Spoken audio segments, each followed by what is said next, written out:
मानखुर्द छत्रपति शिवाजी नगर के विधायक ने किया रोजा इफ्तार पार्टी का आयोजन में सभी जाति धर्म के लोग शामिल हुए। इस रोजा इफ्तार पार्टी में नगर सेवक इरफान खान, फहाद आजमी, रुखसाना सिद्दीकी, तालुका अध्यक्ष गैशुद्दीन शेख, मुस्तकीम शेख सहित कई मान्यवर मौजूद रहे। विधायक अबू आजमी ने मीडिया से बात करते हुए कहा कि जो लोग शांति को भंग करते हैं, एक बार मानखुर्द आकर देखें कि यहाँ की जनता किस तरह से भाईचारगी के साथ रहते हैं। नहीं, अजीमुशान मैं नहीं कह सकता हूँ, लेकिन मैं कहूँगा कि हम चाहते हैं कि हमारे लोग हम सब मिलजुल करके बैठें, एक साथ में बैठें। देखिए, हमें इस्लाम में कहा गया कि अकेले कभी खाना मत खाया करो, और इफ्तार एक ऐसी चीज़ है, अगर सब मिलजुल कर करते हैं तो अच्छा लगता है और अल्लाह को पसंद है ये, और लोग दुआएं करते हैं मिल करके। इसलिए हमने आज अपने इस तरफ के लोगों को, देखिए हम बहुत सारे लोग तो बुला नहीं सकते, इतना बड़ा मैदान तो है नहीं, जितने लोगों को बुला सकते थे बुलाए उसमें। और इफ्तार के आने वाला का मैं बहुत बहुत शुक्रिया अदा करता हूँ जो लोग अपना वक्त देकर हमारी इफ्तार पार्टी में आए। देखिए, यही हिंदुस्तान की रवाज है, यही हमारी संस्कृति यही है कि हिंदू, मुस्लिम, सिख, ईसाई, पारसी सब मिलकर के साथ रहें, जिसका भी जो त्यौहार हो एक दूसरे के साथ मिलकर रहें। लेकिन क्या हो रहा है आज 2014 के बाद ना इस मुल्क में धर्म के नाम पर राजनीति हो रही है, और एक बहुत बड़े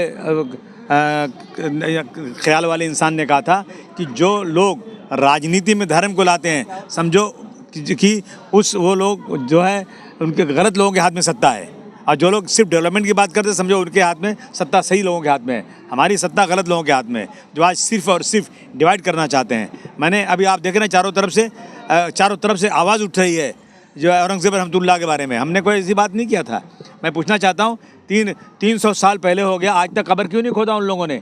जब अगर औरंगज़ेब रहमतुल्लाह बहुत ख़राब थे तो उनकी कब्र तो उसी को खोद देना चाहिए था। 300 साल से आज तक नहीं खोदा। अब इंतज़ार था, इस बात का इंतज़ार था कि फडणवीस साहब की सरकार आएगी और एकनाथ शिंदे साहब की सरकार आएगी तो फिर ये कब्र खोदी जाएगी। इसका पहले क्या लोग वो नहीं थे जो लोग सम्मान करते थे शिवाजी महाराज का, जो लोग संभाजी महाराज का सम्मान करते थे? क्या इसके पहले लोग नहीं थे? लेकिन इस तरह की चीज़ें ला करके ना सिर्फ और सिर्फ डिवीज़न, मुसलमान अगर बोल देगा तो उसकी खैर नहीं, लेकिन अगर आज हज़ारों लोग टीवी पे बोल रहे हैं, मैंने भी टीवी पे बोला था, मैंने कोई ज़मीन पे नहीं बोला था, हज़ारों, मगर मेरे खिलाफ इतना बड़ा वावेला, और आज हज़ारों लोग बोल रहे हैं। पूरी दुनिया में रिसर्च हो रही है। आप देखो जो है आज जो है इसमें सोशल मीडिया पे रिसर्च किया जा रहा है कि कौन थे औरंगज़ेब रहमतुल्लाह अलैह, कौन थे शिवाजी महाराज, कौन थे संभाजी महाराज, क्या ताल्लुकात इनके थे, ये सब रिसर्च किया जा रहा है। हमने आज तक कभी शिवाजी महाराज के खिलाफ या संभाजी महाराज के खिलाफ बोलने की बात तो नहीं सोचा भी नहीं कुछ है, लेकिन लोग बोल रहे हैं, लगातार बोल रहे हैं। हमारी सरकार कब उन पर कार्रवाई करेगी? क्यों इंतजार कर रही? क्या कोई मुसलमान बोले तब करेंगे, गैर मुस्लिम बोलेगा तो नहीं करेंगे? ये क्या मतलब होता है? नहीं, मुसलमानों के साथ एक आफत आई हुई है, एक क़यामत आई हुई है। ये सरकारें जो हैं बगैर किसी मतलब के, किसी चीज़ के, इस तरह से मुसलमानों के साथ ज़्यादती कर रहे हैं। पहले इंक्वायरी कर लीजिए आप, क्या वजह है, क्या हुआ था, क्यों ऐसा हुआ था। ये सब करने के बाद जो कसूरवार हैं, कसूरवार के साथ धर्म देखकर नहीं बल्कि इंसाफ के साथ डॉक्टर भीमराव अंबेडकर के संविधान को देखते हुए लोगों के साथ कार्रवाई होना चाहिए। ज़बरदस्ती धर्म के नाम पर कार्रवाई करना मैं समझता हूँ बहुत गलत है। उसी रामपुर के अंदर एक बच्चा, 40 साल का बच्चा जा रहा था, इटारसी जा रहा था उसी दिन, और रिक्शे वाले ने बोला कि मैं आगे नहीं जा सकता हूँ, आगे कहीं फसाद है, मैं नहीं जाता हूँ, उतार दिया उसको, और स्टेशन नहीं पहुँचा, रास्ते में उसको मार डाला जान से।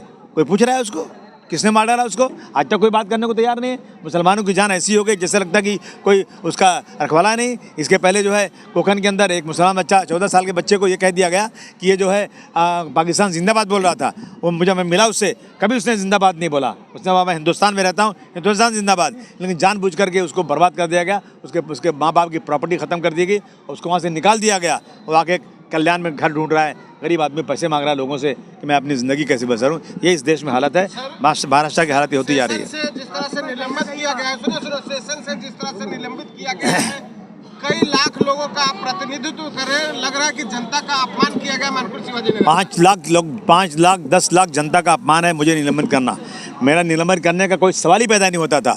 अगर देश में कानून नाम की कोई चीज़ है तो मेरा निलंबन कभी नहीं हो सकता था। मैंने कोई ऐसी बात नहीं बोली। अब कई लाख लोग बात बोल रहे हैं, उनका निलंबन कब करेंगे, उन्हें जेल कब भेजेंगे, मैं कहना चाहता हूँ।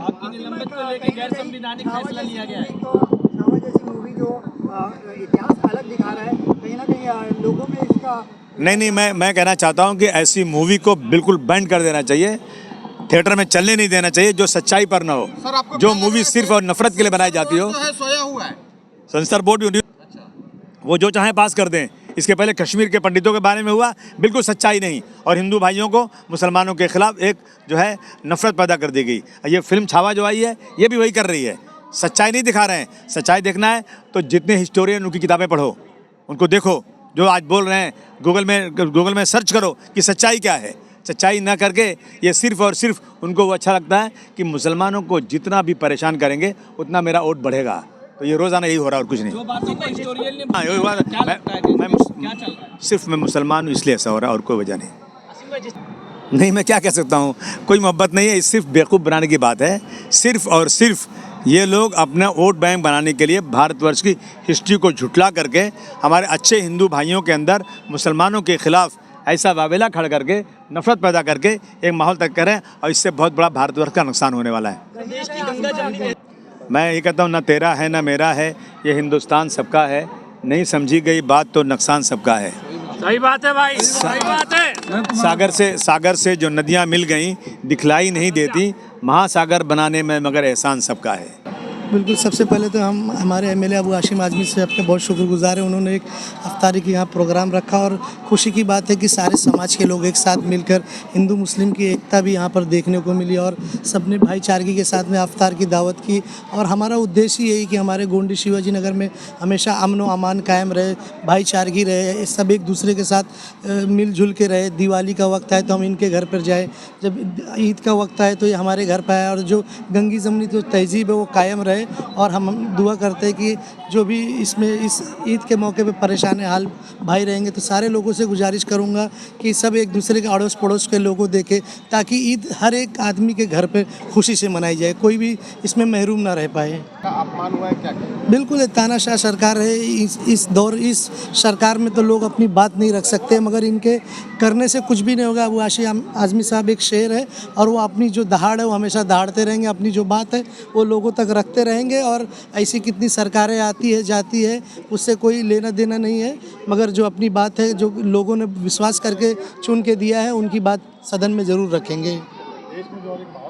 देखो, कुछ सांप्रदायिक ताकतें हैं जो इस देश के माहौल को ख़राब करना चाहती है, मगर हमारे साथ बहुत सारे हमारे हिंदू भाई, सिख भाई हमारे साथ है, जो हमारे कंधे से कंधा मिला कर है, जो कहते हैं कि कुछ लोग हैं जो ख़राब कर रही है। सारे लोग नहीं है, बस तकलीफ़ ये है कि जो अच्छे लोग हैं चुप क्यों हैं, उनको भी अब बढ़ चढ़ के इसमें हिस्सा लेना चाहिए।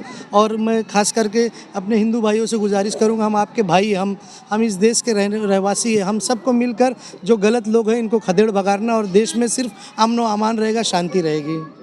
रमज़ान की बहुत बहुत मुबारकबाद। और आज हमारे एमएलए जनाब अबू हाशिम आज़मी की तरफ से ये एक बड़ी अफ्तार पार्टी रखी गई थी और माशाल्लाह से आपने देखा कि सारे जाति धर्म के लोग यहाँ पर आज आए थे और उन्होंने इफ्तार किया और अल्लाह पाक से दुआ की कि ये जो फ़िरका परस्ती की राजनीति चल रही है किसी तरह से यहाँ से ख़त्म हो जाए और भाईचारा कायम रहे। नहीं, शिवाजी नगर ही नहीं, और भी बहुत सारी जगह मैं समझती हूँ जो ज़मीनी लोग हैं वो कहीं भी ये जात पात भेदभाव में नहीं जाते, वो सारे मिलजुल के एक साथ रहते हैं। क्योंकि आप कहीं भी किसी भी एरिया में चले जाइए, हर हिंदू हर मुस्लिम आपको हर जाति का इंसान उस एरिया में मिलेगा। तो कहीं भी जात पात की लड़ाई लोगों में नहीं है, ये सिर्फ राजनीतिक लड़ाई है। और राजनेताओं से कहना चाहती हूँ कि अपने स्वार्थ के लिए आम जनता को लड़ाना छोड़ दीजिए, क्योंकि हर किसी को मरना है और ये बरहक है मौत, तो इसलिए मौत के खौफ से डरिए और राजनीति और कुर्सी के लिए गंदा खेल मत खेलिए, क्योंकि मर के अल्लाह पाक को मुँह दिखाना है। फिर से एक बार आप सभी को रमज़ान के साथ 8 दिन में ईद भी है, ईद मुबारक सबको, पूरे आलम इस्लाम को।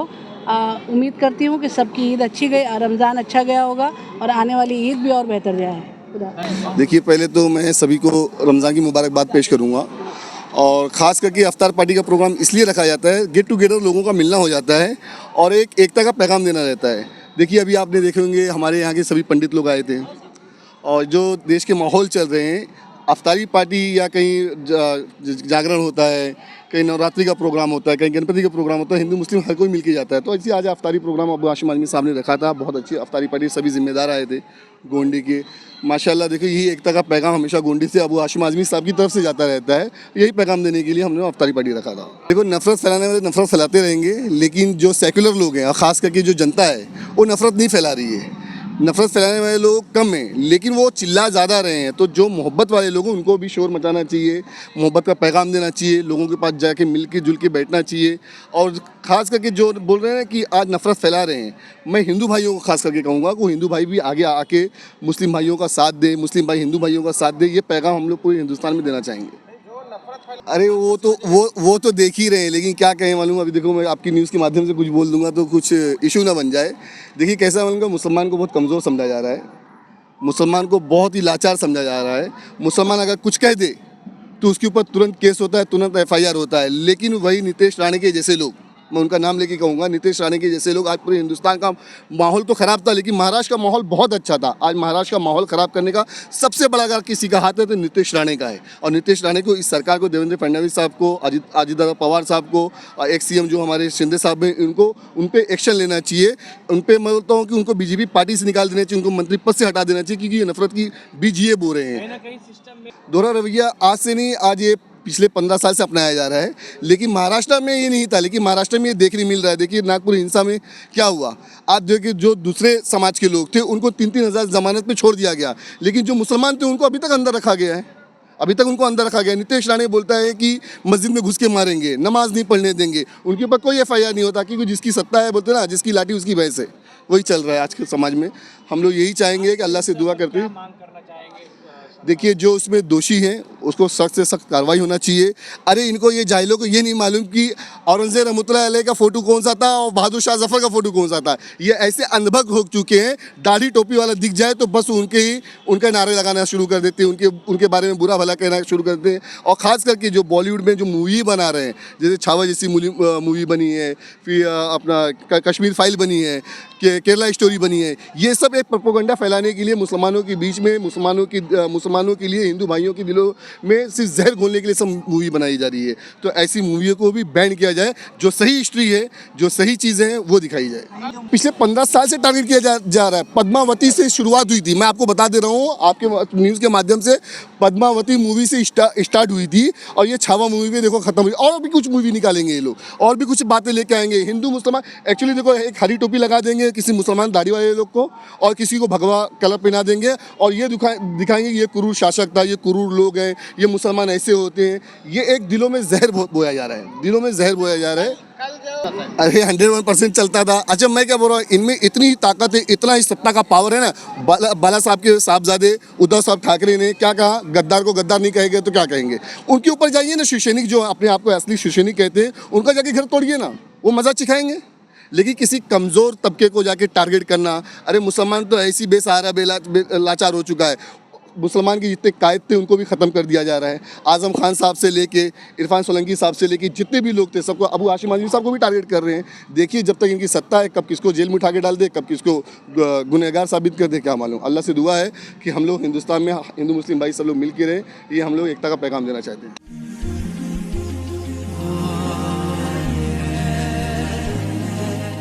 CEN न्यूज, देश प्रदेश की ताजा तरीन खबरों के लिए CEN न्यूज को सब्सक्राइब करें और रहें पल पल की खबर से हर पल बाखबर।